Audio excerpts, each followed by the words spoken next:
Welcome to the Locofoco Netcast, findable at locofoco.net. I extend today's welcome to listeners and viewers, to my co-host today, Lisi Waaks, and especially to our guest, Professor James Otteson, who has a new book coming out soon. My name is Timothy Virkala, and let's jump right into the podcast with me asking a question about Professor Otteson's Wikipedia page. I noticed that Wikipedia has an entry on you. Oh, and yes. Boy, Yes. do you have quite a list of things you do. Please don't feel any obligation to go, and in fact, please feel an obligation not to go through all of that. But you have written a number of books as well as edited a few. Adam Smith's Marketplace of Life, which was your first book, is what I gather. Right. And Actual Ethics, which is the book that Lee and I have read, but so long ago we may not exactly be up on it very well. Okay. So you're the two who read that book. I knew somebody had to have bought that book. I enjoyed reading that book. Thank you very much. I appreciate that. I actually remember some details from that book. I mean, Oh, I couldn't boy. sum it up, but there are things that actually stand out in my mind. But Oh, that's fantastic. Thank you. But I interrupted Timo. Go ahead. Well, that's okay. And then you have The End of Socialism, which I had not heard about it until today. Okay. And so I'm actually kind of very curious about that. There's kind of an interesting history of books about socialism by anti-socialists that no one knows about. Like Vilfredo Pareto wrote a 2-volume critique of socialism that's not been translated into English. Yeah. So here's one of the major theorists of 20th century thought. I mean, he's just a major figure, and his book on socialism isn't translated, and most of us have never read it or even heard of it. So that's kind of interesting. Yeah. There are probably a lot of books. You know, I had originally had a much longer title for that book. It was going to be something like a comparative analysis of competing systems of political economy on moral and empirical grounds. And my editor said, no. How about The End of Socialism? She thought that people might buy it thinking I was predicting the date on which socialism would end, you know, like it would be the new version of the Mayan calendar or something. Okay. So she thought people might buy it because of that. So I don't know how successful that was, but maybe relatively more successful than it would have been with my long title. Well, it came out in 2014, and Right. 2012 had just happened. So the Mayan calendar right there. It's a natural. That's right. They probably wouldn't make a movie starring what is that actor's name who starred in 2012? I've forgotten. Anyway, I don't know. he played in Grosse Pointe Blank. He was in Oh, John Cusack. John Cusack. Yeah, that's right. That was a He was the pop main star of that film. Yeah. Anyway, your new book is coming out, I believe, at the end of April. Yes, right. And it's The 7 Deadly Sins. Oh, you have a There it copy right there. This is my pre-production copy that they sent me. Okay. Yeah. 7 Deadly Economic Sins. Yes. Okay, I guess the place to start is to just talk about or explain to the audience who may never have heard of the 7 Deadly Sins. This is American, and we've been educated in public schools. So that is an old idea. Yes, So it is. tell us, what is that old idea? Well, the 7 deadly economic sins. So even if you couldn't list them, you've probably heard of them. So they are. You ready for the list? They're pride, greed, lust, envy, gluttony, wrath, and sloth.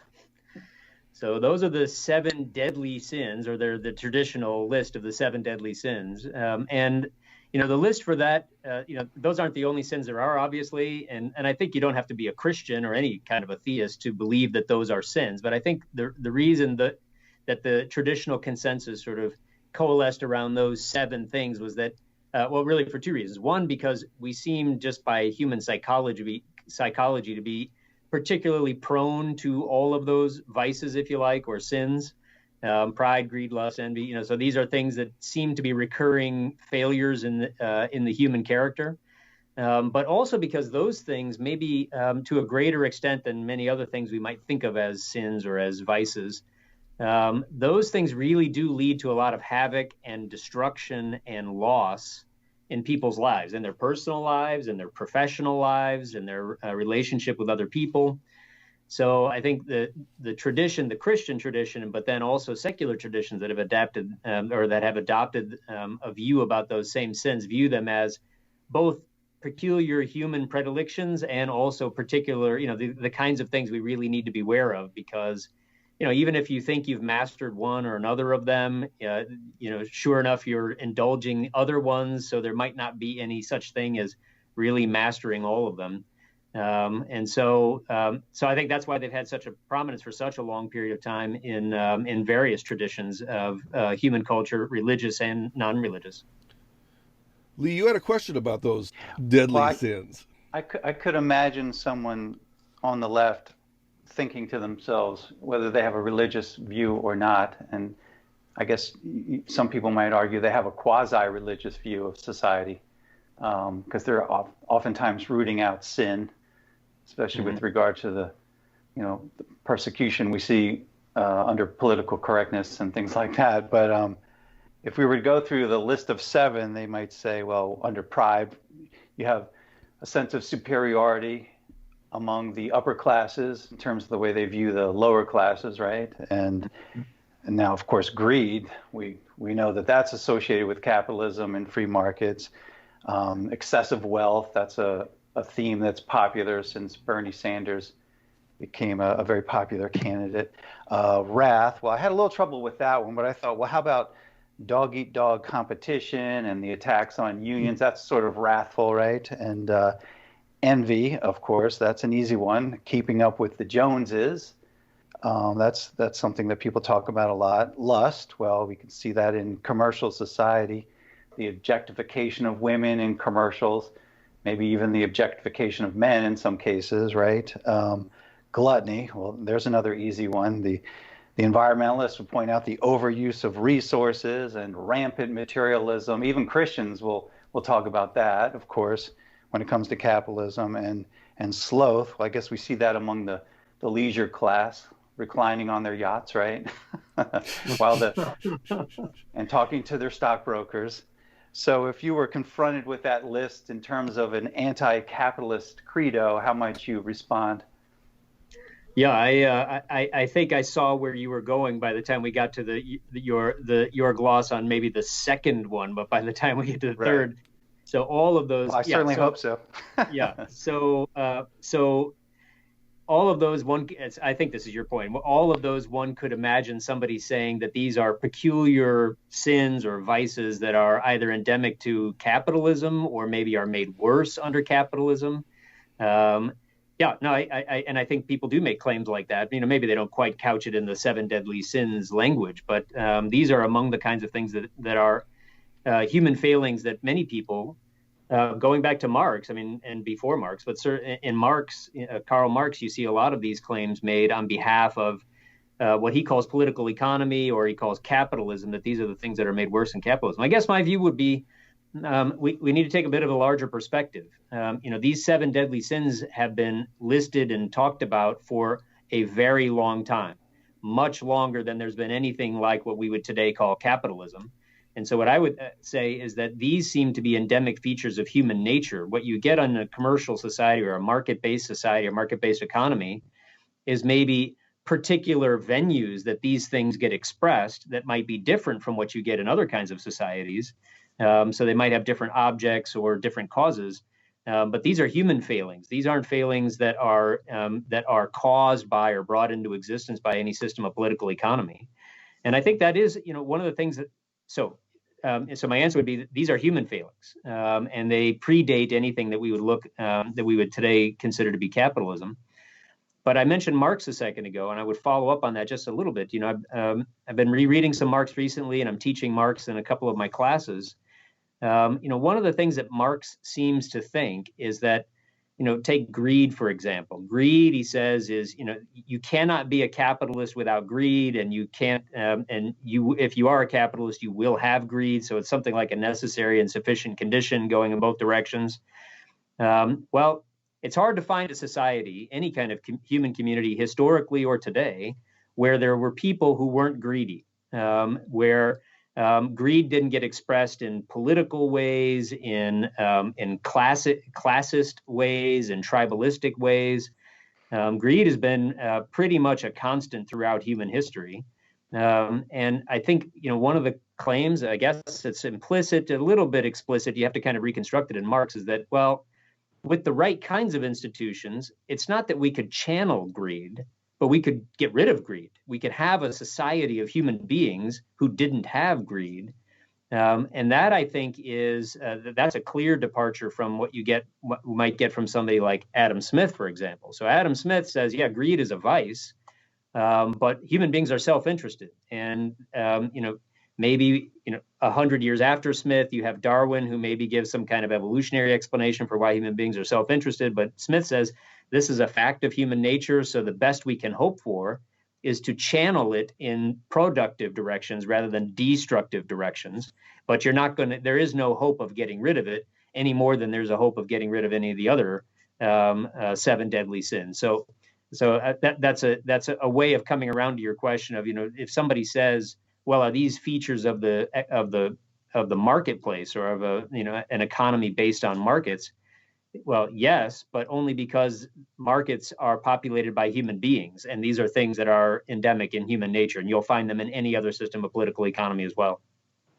Right. So to get rid of sin, whether it's economic sin or just the old-fashioned kind, you basically have to get rid of human beings. Yeah. Which I guess is what some of the communists figured out for themselves as well. Yeah, human nature is stubborn. I mean, I would say nature is rather stubborn, and sooner or later, one of my favorite authors is Albert J. Nock. You probably know Albert J. Nock. He was an essayist in the first half of the 20th century. He was a friend of H.L. Mencken's. But in one of his essays, he's got a passage where he says, he refers to nature as a woman. He's thinking of nature sort of like Mother Nature. He says, Mother Nature, she loves you, but she doesn't really love you. And pretty soon, if you keep acting as if she is something other than she is, she will come back and kill you. So, there are some constants to the external world and to nature and to even to human nature that maybe you can help mitigate. At the margins, you can direct in various ways, but getting rid of them, that's probably not a possibility. Right. Now, obviously, you're going in a different direction with your title and the basic idea for your book. But before we get there, because you brought up a subject that's really interesting to me, and that's basically the idea of the virtues. And you mentioned Adam Smith. And I think most people have probably heard of Aristotle's idea of the mean, and a vice being an excess or a lack of a good thing, right? So a virtue would be in the middle, and on both ends would be the excess and the lack, and they're both vices.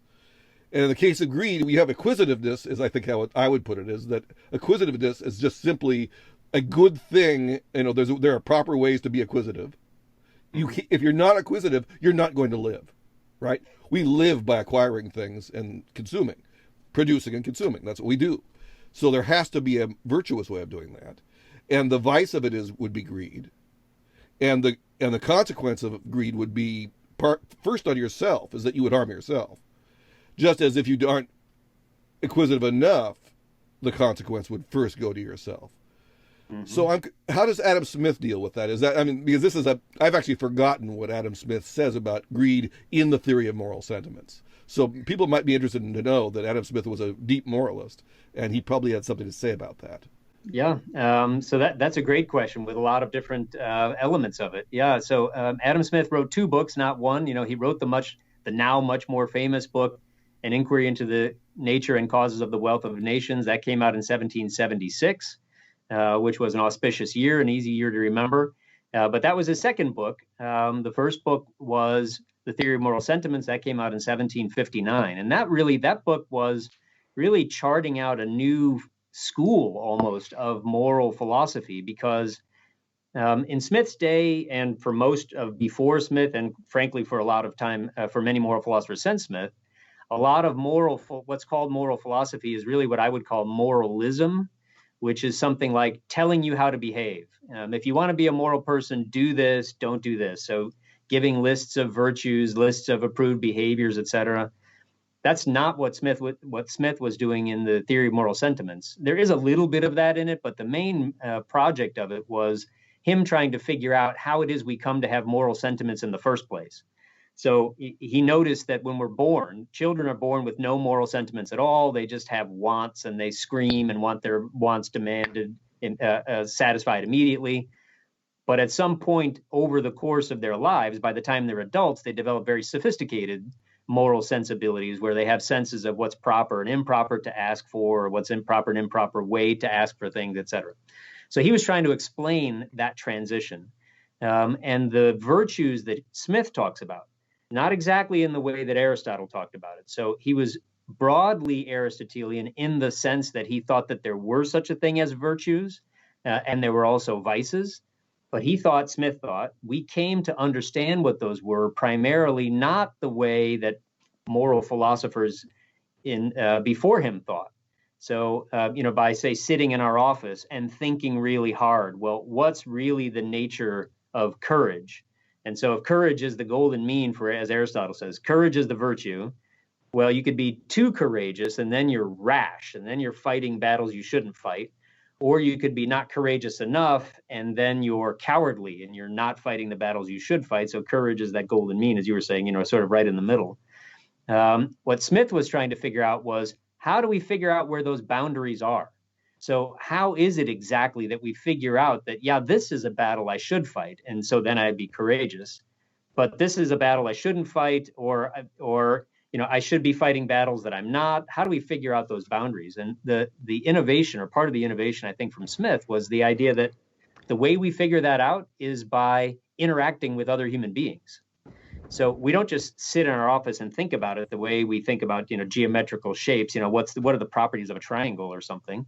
The only way we can figure that out is by having intercourse with, and that means, trading goods and services, but also trading sentiments and judgments and opinions with other people and seeing how they react. So just take that virtue of courage for a second. If courage is a virtue, fine. Well, what does courage require of me right now? Maybe we're thinking about, well, there are various things that are going wrong in the United States or in our country or whatever in our society. Which of these battles should I fight? In what way should I fight them, et cetera? The only way we're going to figure that out is after a process of having tried out various behaviors and seeing how people react to them. I do this in this particular circumstance, and people around me, what do they approve of it? Do they not approve of it? I try it again in a different circumstance. Do they approve or do they not approve? Then as I mature, I develop a sense of, well, whose approval do I really care about? Do I care about all of those people's approval or only these people's approval? And the morally mature person, according to Smith, the morally mature person is the one who figures out who are the right people's opinions to care about. And then you try to model your behavior in such a way that you imagine that if they saw you or if they were observing your behavior, they would approve of it. So courage, yes, in general, in some kind of abstract sense, is a virtue, but its practical implementation, its practical instantiation in any person's life is going to be based on a kind of inductive process that we've gone through thousands and thousands of interactions with other people, seeing how they judge third parties' behavior, how they judge each other's behavior, how they judge our behavior. So it's really at its core a social phenomenon. And then the rules of morality that emerge are really a kind of spontaneous order. They are an emergent phenomenon. They're real. It's not like you can't just make anything up because they are dependent on actual experiences people have had. But like a market or like prices in a market, they emerge spontaneously from the decisions and actions and opinions of lots of people who contribute to it without always intending to have done so. So is your current book, the book just coming out, is that somehow a Smithian endeavor to expand upon how we learn to be wealthier and healthier people, or what's the deal here? Yeah. So, I mean, if you know anything about me, there's in anything I write, there's going to be at least some reference to Adam Smith. It's going to be in there somewhere. And yeah, I do talk about some Adam Smith. But no, in this book, it's a little bit different. It's a bit of a departure for me because I had the idea for the book because, my PhD is in philosophy. I wrote my PhD dissertation on Adam Smith's moral theory. And then that got me interested in the history of classical liberalism, the liberalism that came out of the 18th century from people like Smith and Hume. That got me a little bit interested in the history of economic thought. And eventually that got me interested in this discipline, this pretty active discipline in business schools called business ethics. What are the ethical requirements, obligations, duties, et cetera, for a person who wants to be ethical in a marketplace or in something like a capitalist system where you're in business. And so I started teaching courses called business ethics in business schools. And I had a bit of a revelation. It was dealing with students. What I've discovered was a lot of the students who study business, so they're in business schools and they're studying business. They're proposing to spend their lives, dedicate their lives to business in some way or other. And yet, if you ask them, why are you studying business? They get very defensive. And for many of them, they don't want to even admit that they're studying business. So they tell their friends that they're not studying business, or they don't want people to know, especially like finance. So they want to study finance. They don't want anybody to know. If they are studying finance, they'll tell people that they're really studying marketing because that sounds a little less threatening, I guess. But what was interesting to me was it seemed like the total universe of responses to why would you study business are either because you want to make money, or you just want a job and you don't care what kind of job, just any job. And it struck me that those, maybe that's true. I mean, I suppose anybody studying anything, you would like to make money and you would like to get a job, but those aren't particularly inspiring reasons to want to study business. And so as I began to study, to talk with students and then also alumni and even business people, what I discovered was that there seems to be a real lack of understanding about why we would even want to have a market economy, what role a business is supposed to play in a market economy, what role am I supposed to play as a business person in a firm, in a market economy? And a lot of there are plenty of reasons in the culture, and they get a lot of, it's not an accident, for example, that for a lot of Hollywood movies, the terrible person is a CEO of some multinational corporation, so their business students and business people are aware of that. But what I thought would be, and what led to this book, what I thought would be useful is that a lot of the people who raise criticisms of business and of markets and market economies don't really have any sense, haven't really had an opportunity to learn anything about the discipline of economics, any of the reasons why anybody could have in good faith, even if we end up disagreeing, but could have in good faith argued in favor of a market economy, or argued in favor of the creation of things like firms, even for-profit firms. And I thought that maybe an introduction into some of the basic principles of economics, so not the more esoteric stuff where economists disagree. Economists disagree about almost everything. But there are a few things where they do have some agreement. And I thought covering some of those fundamental aspects of economics might help people understand, well, what exactly is a firm doing, or what exactly is it supposed to do? Even questions like, where does wealth come from? These are questions that if you're an economist or something, if you study this sort of thing, then sure, that's going to maybe seem obvious to you. But I promise you, for the vast majority of the world, they don't have any idea. Where does wealth come from? Why is there so much wealth in the world today, but there wasn't 500 years ago or 5,000 years ago? It's not clear to them. So the book sort of tracks that 7 deadly sins by introducing what I think are some economic sins that are very similar. So in other words, they are things that intuitive things we seem to believe about economics. And when I say we, I mean people who haven't really studied. So not, PhDs in economics, but just educated people who haven't had a chance to study economics.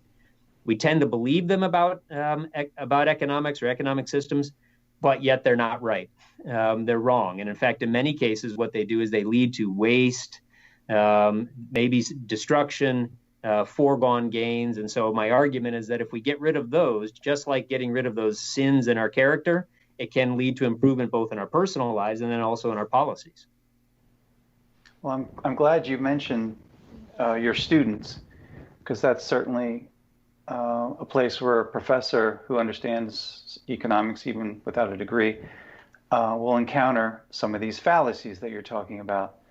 So I don't know that you could list them in the order from, bad to worse, but what's the number one fallacy, would you say? Or do we just want to go down the list of 7? No, that would be boring to go down the list of 7. Okay. But I'm happy to. Yeah. So maybe the place to start is the one that I put in chapter 1. So the first one I talk about.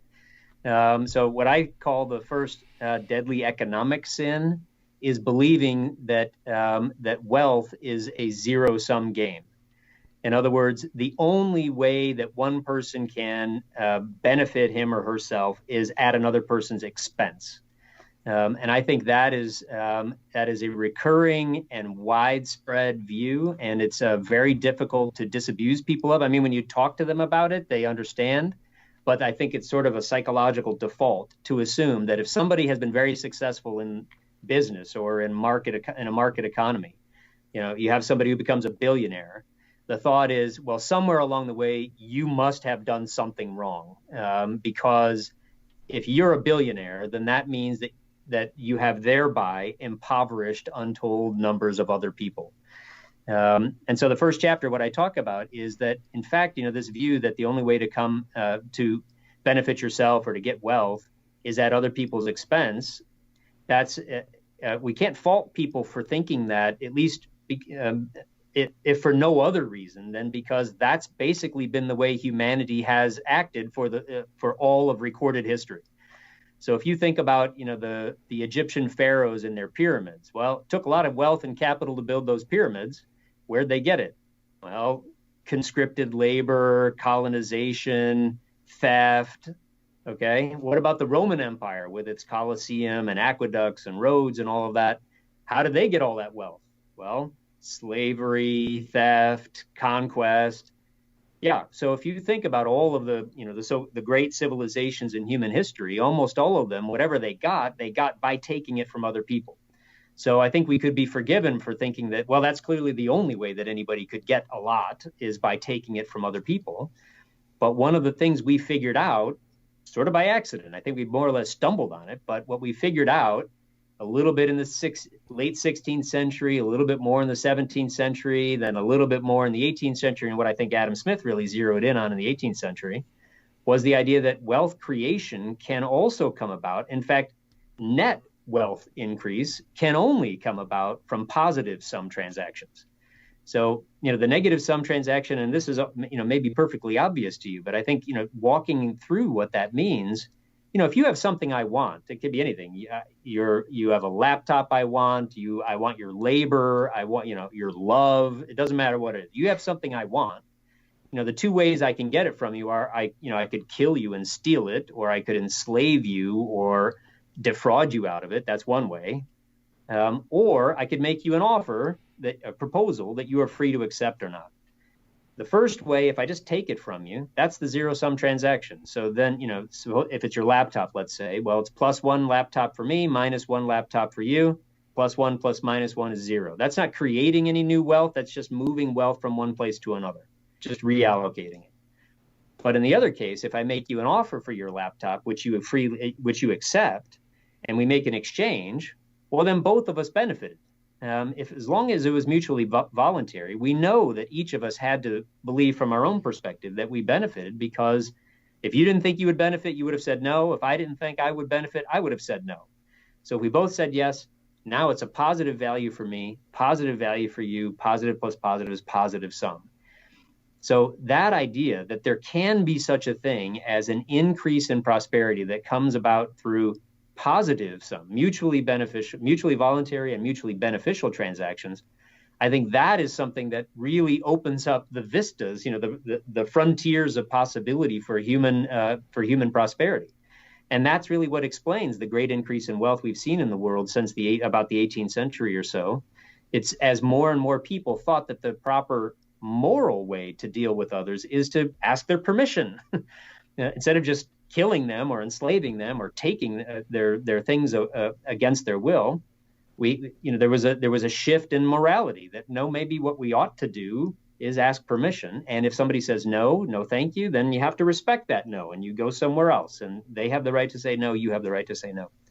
So that first deadly economic sin, I think, is the one that thinks that the only way that a person can prosper or that wealth can be created is through zero-sum transactions, where one person is extractively benefiting at the expense of another, instead of a cooperative transaction where both sides or all parties to an exchange can benefit. Right. I think that a lot of people might agree with part of that. They'll see, well, once you've got your paycheck, it's not going to be zero sum when you trade through Amazon or what have you.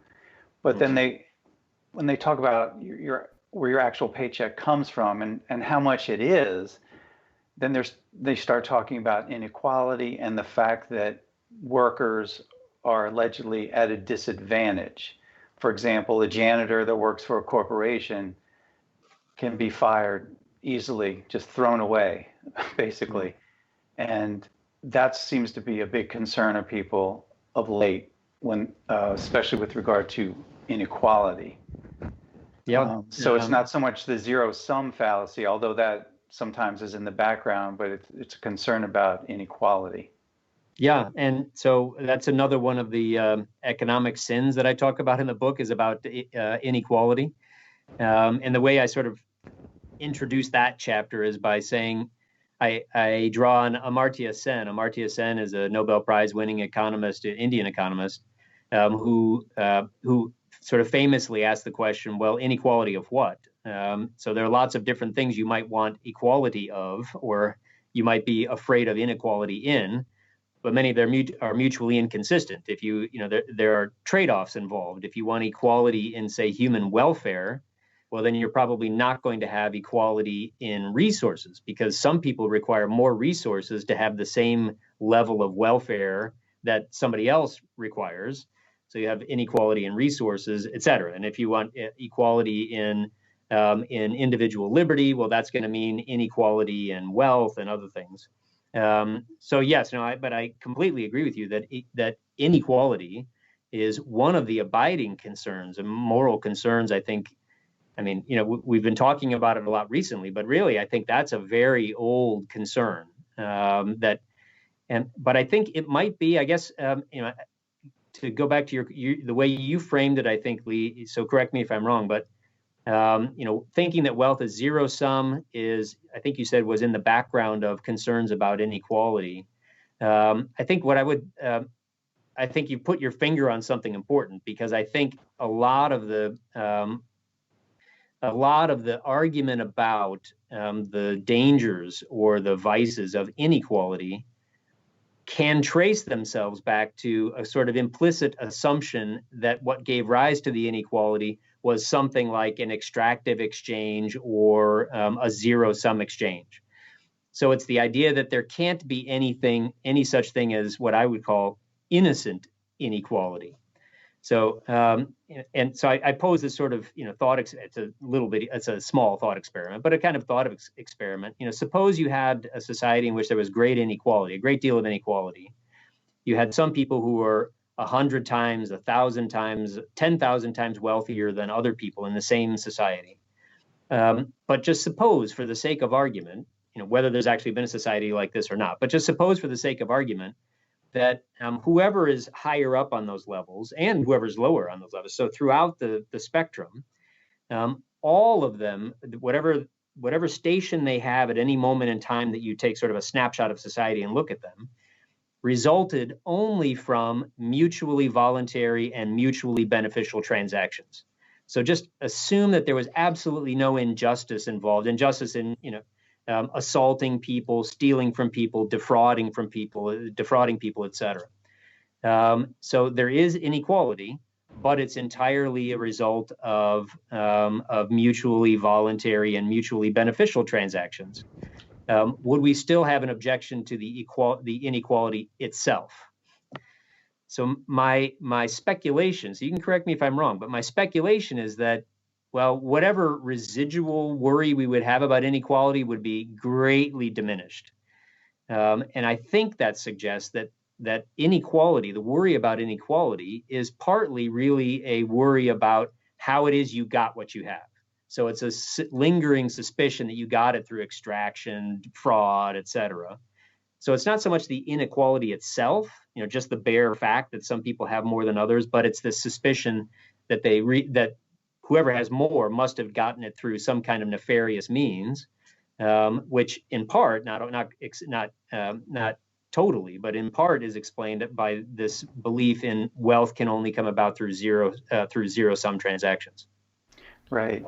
There seem, these fallacies that are operating in the background. I mean, the zero sum makes sense in a way when there's, when it's involuntary, of course. But another fallacy that seems to be running in the background, although nobody has really read Marx, the labor theory of value, some variant of the labor theory of value.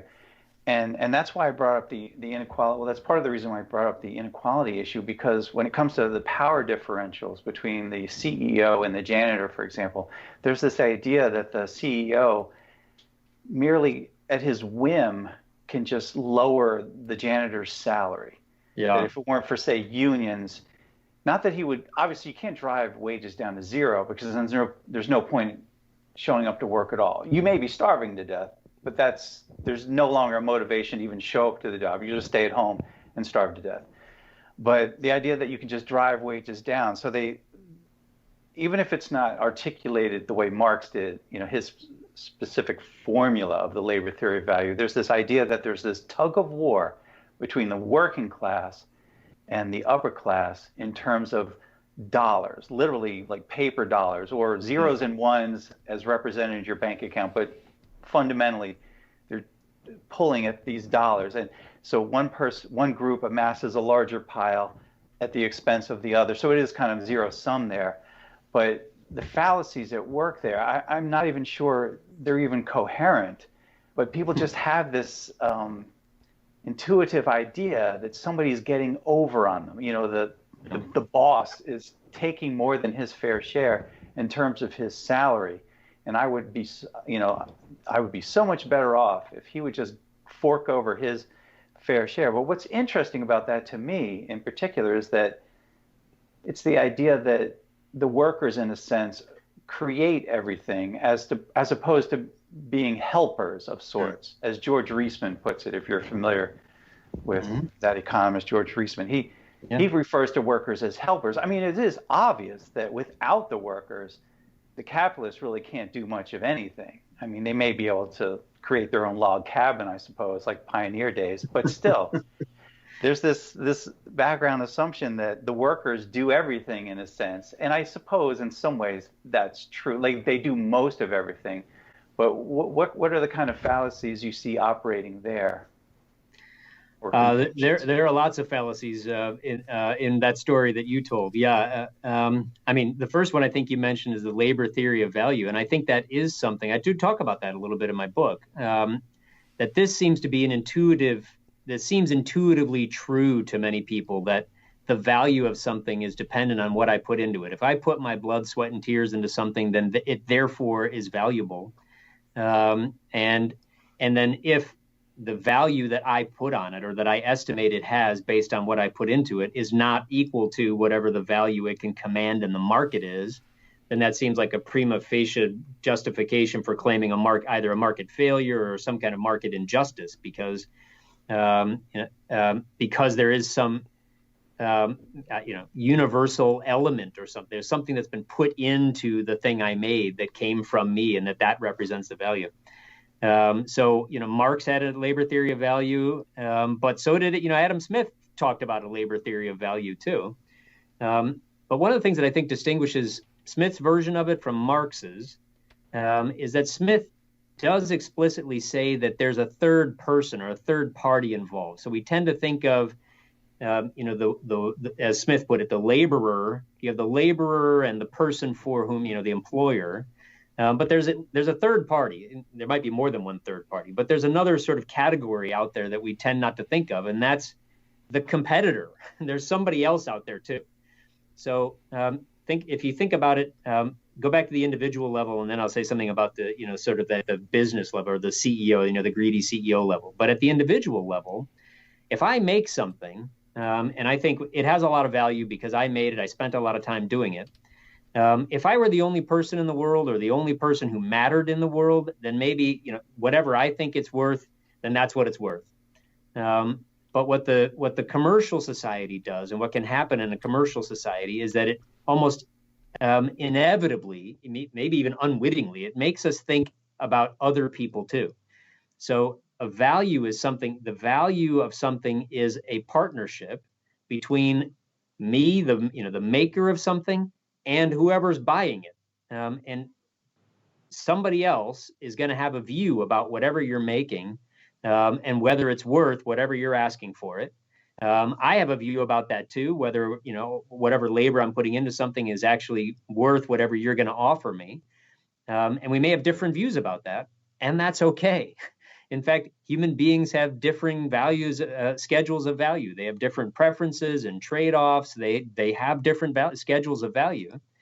But as soon as you allow that other people's opinions about things, other people's preferences, other people's goals, as soon as you allow that those matter too, and maybe they even matter as much as yours do, if we're equal in that respect, then all of a sudden the notion of value becomes, it's now a function of both of those. It's not just what I want, it's not just what you want, it's whether we can come to a kind of agreement. And I think that's something that is often, that's missing from the labor theory of value, that there are other people involved too. Now, if you think about it on the level of, the CEO who can fire the janitor, to use your example from before, the CEO can fire the janitor.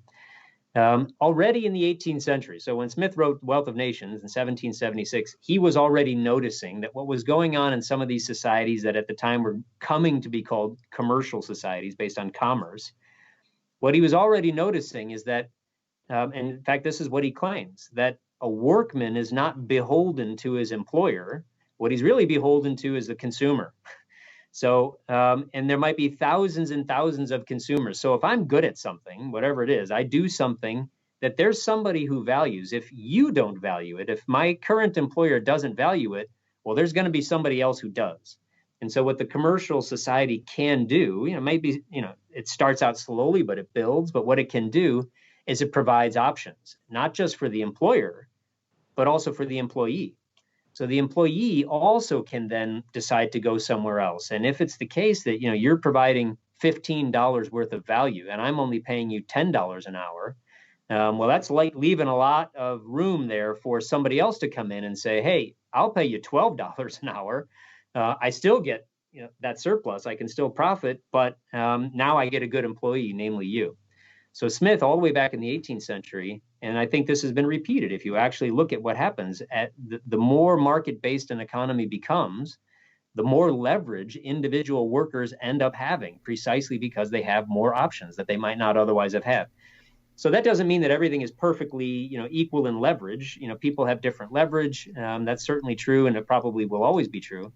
But it does begin to equalize it a little bit more. So if everybody can say no thank you to any offer you make, then that means that no matter how much money you have versus what I have, or vice versa, our agency, as I would put it, our moral agency is leveled, because you can't make me do anything I won't agree to. I can't make you do anything you won't agree to. And as long as there are other people in our community, other societies in our society, other options, then that tends to equalize the leverage. Maybe not perfectly equal, but it brings it much closer.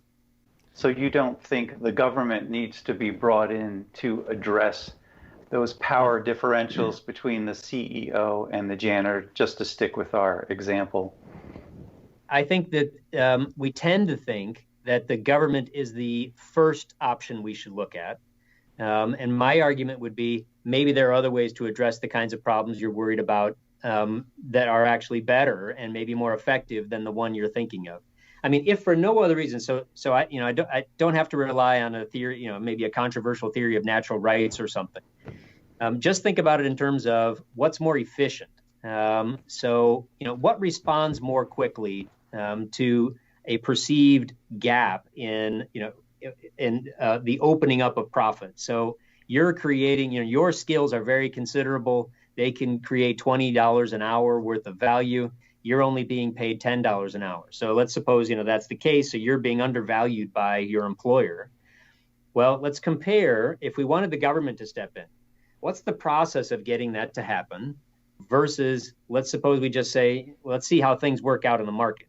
Which of those two things is likely to be quicker and a better actual estimate in both directions of the value of the employee and the skill?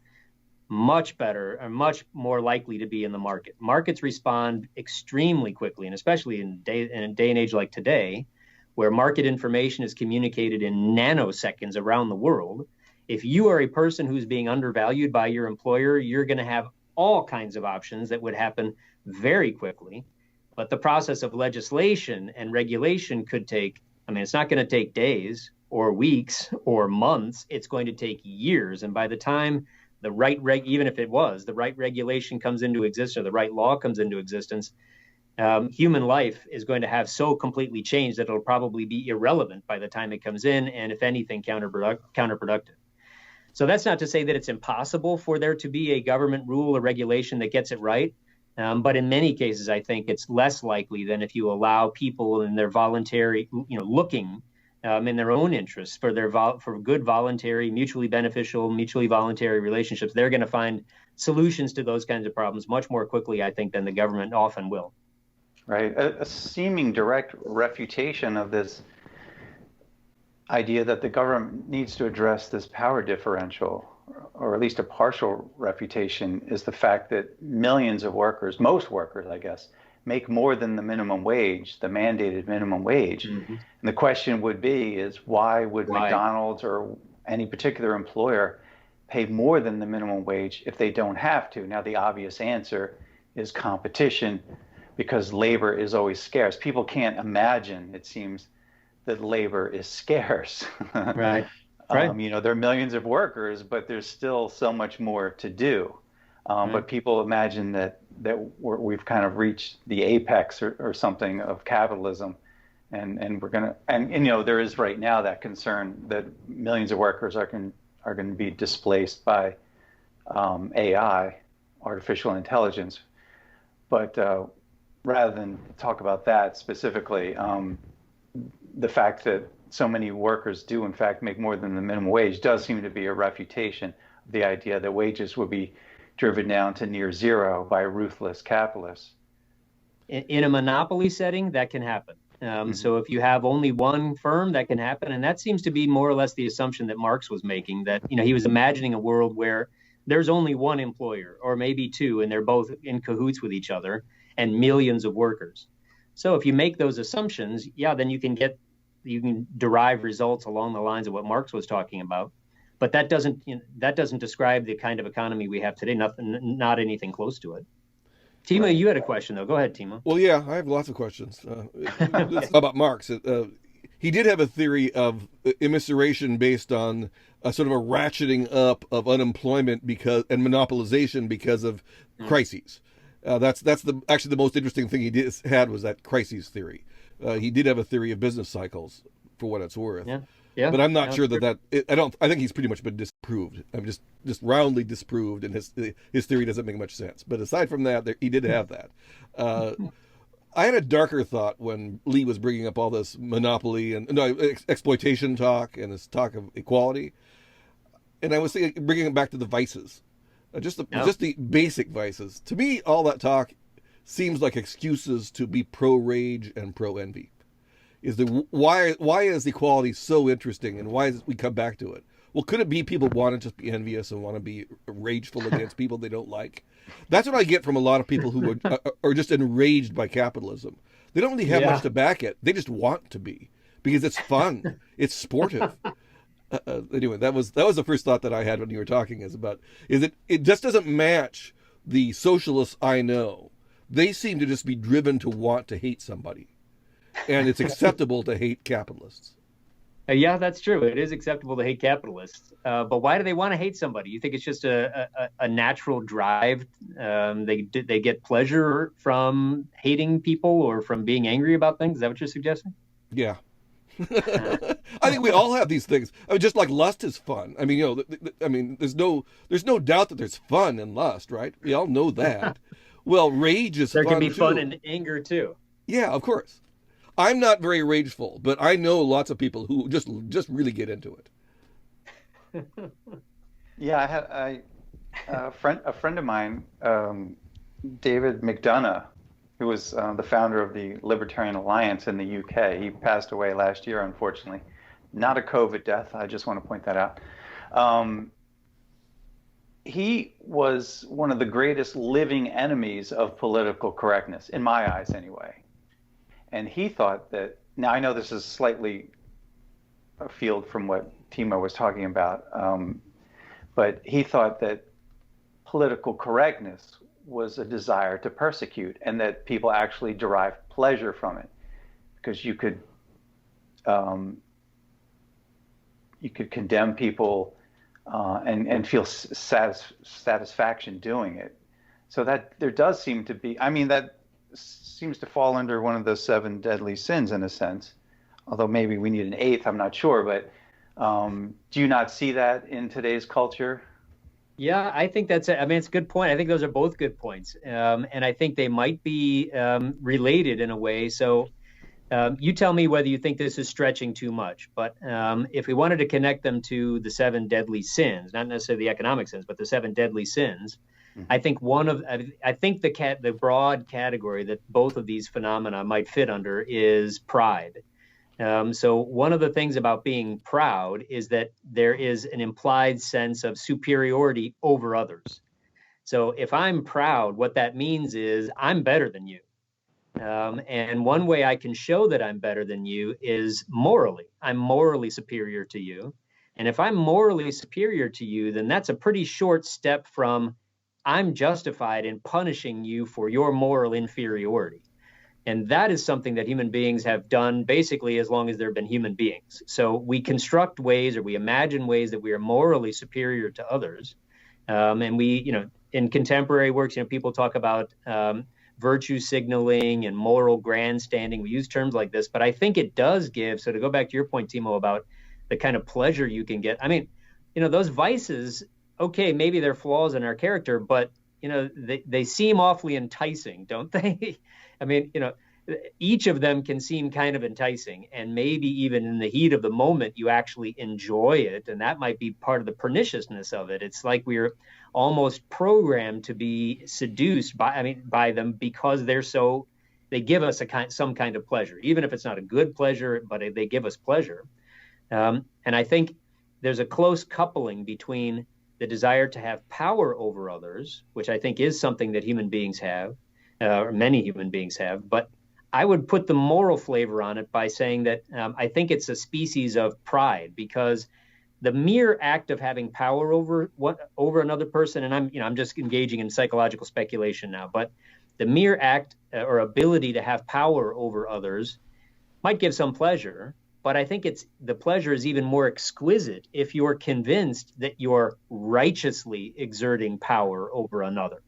In other words, because God approves of it, or because, whatever, the correct system of morality approves of it, that's even more satisfying. And I think it can give motivation to quite a bit more of the kinds of activities that both of you were thinking of. That's exactly what I was driving at. I got a little tongue-tied there for a second, but I think that's what David Mcdonough was saying. One thing I would add to that, though, and maybe this is where I disagree with Timo, is that although, yes, people do enjoy persecuting other people and feeling morally superior under the sin of pride, if they're ignorant about how markets work, and many people are, of course, and we can't necessarily fault them for their ignorance, but when your starting point is ignorance about how economics works, and you believe in the labor theory of value or some variant thereof, or the zero-sum society to some degree, then when you see this immorality in markets or capitalism, and you couple that with, say, a personality type, which we know exists, we see them in our own personal lives, who enjoy persecuting other people, that you put those two things together, and then you have a big problem, I think. Yeah. Yeah. In fact, one of the great phrases, so aside from talking about Adam Smith, I write a lot about Adam Smith, but one of my philosophical heroes is David Hume. And David Hume has an essay in which he offers what I call the knave principle, Knave, the knave principle. And he says that it's a wise political maxim to assume that everyone in politics is a knave. Even if it's not true that everybody in politics is a knave, you have to assume they are. And by knave, in the 18th century, that was a much worse term than it is today. We don't really use knave anymore, I guess. But for Hume, that meant something like a wickedly dishonest scoundrel. So it was a very strong claim. You should assume that everyone in any position of power is a wickedly dishonest scoundrel. And the reason for that is because there are enough people like that. We don't know what the exact proportion is, but there are people out there like that. And if there are mechanisms that enable them to impose their knavery on other people, they will find their way into those mechanisms. So when it comes to thinking about public policy, you want to have a government, a new agency in the government, or a new set of regulations, or a new policy, whatever it is. Hume's principle says what you need to ask yourself is, would you still endorse the creation of that new, let's say, agency if you knew it was going to be administrated by people you think are wickedly dishonest scoundrels? If the answer is yes, I think they couldn't do too much damage and the good that could come out of it would justify it, fair enough. But if the answer is, oh, no, it would only achieve the good if the right people were in charge, that's when you need to raise a red flag and say, well, hold on a second. Why would you think the right people would be in charge? Because the good and decent people are likely to be the ones who are going to be repelled by the idea of, bossing other people around, interfering and interposing in people's personal lives. Those kinds, most decent people would recoil at that and say, no, I'm going to lead my own life. You lead your life and we'll be friends. But not everybody recoils at that. And who are the people that don't recoil? Some positively revel in the idea of being able to interpose in other people's lives and nudge or correct, or use your euphemism, people to lead better lives. Those are the knaves. And so that's the knave principle. That sounds to me like what you were getting at, Lee. Basically, yeah. But I did want to emphasize the ignorance aspect, because if you have the wrong idea about how markets work, and you really do feel that they're morally corrupt to some degree, or that they're just these market failures that exist, et cetera, then if you feel that markets are, say, harming poor people, you may very well get up on your high horse and start condemning people. Or if you feel that some form of anything that you regard as racism, whether it's racism or not, is also a sin, a secular sin in today's world, then you also get up on your high horse and start persecuting people for this sin. It's interesting to me. Well, we don't need to get into that. And I think we're at the 1 hour mark anyway. Timo, did you want to follow up with any additional questions before we close out? Probably a good idea to close soon. We're around an hour. Okay. One of the things that we notice in discussion of public policy, especially from economists, is this idea that government is full of public servants. And instead of being knaves, the idea is they're just good public servants who are just doing a good job. This is an old idea, and it comes from, I guess the hopeful Republican tradition too. I mean, we want public servants to be public servants and not knaves. But in a sense, this is a naive theory, and knaves have every reason to encourage that theory, right? Oh, yeah. Yeah. That's right. It enables them to do what they want to do under cover or under the sort of cloak of virtue. Yeah, that, by the way, that's, I mean, I don't know if this is who you were thinking of, but do you maybe Bernard Mandeville in his Fable of the Bees? That's exactly the argument he makes, that the way you can really give expression to your vice is by cloaking it in the language of virtue. If you can convince people that what you're doing is really in some, higher sense, maybe that they don't quite understand, but really is true virtue, and you can convince people of that, then that can give you all sorts of free license. I don't know if that's what you were thinking about, Timo. I didn't mean to interrupt you. I've actually never read Mandeville. I've read some Adam Smith, and I've read Herbert Spencer on this.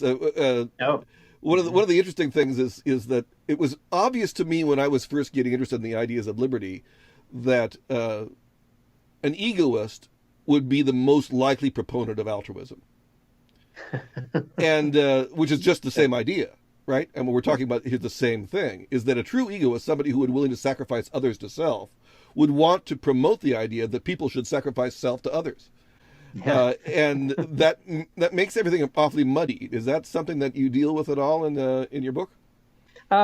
Indirectly, although not directly. So I do talk a little bit about, I mean, in contemporary circles, that's something like game theory. If we try to think about, well, I want you to do something, or you have something I would like, what's the best way for me to get that from you? And if one of the things I would like from you is moral approval, if I want you to approve of my, think highly of me, what are the best ways for me to do that? And if somebody is, you use the term egoist. So, in game theory, what we usually talk about is people who are rationally self-interested. So if you're rationally self-interested and that's it, you have no other constraints like moral constraints or, anything, you're just simply rationally self-interested. Well, that can incline you, or even rationally suggest that you should engage in all sorts of behaviors that, maybe from a human perspective outside of the game we're talking about look terrible, and look not like anything where human beings really are. But yeah, I think that's part of the, there are lots of historical examples of people who are trying to puzzle that out. Thinking of, Thomas Hobbes, for example.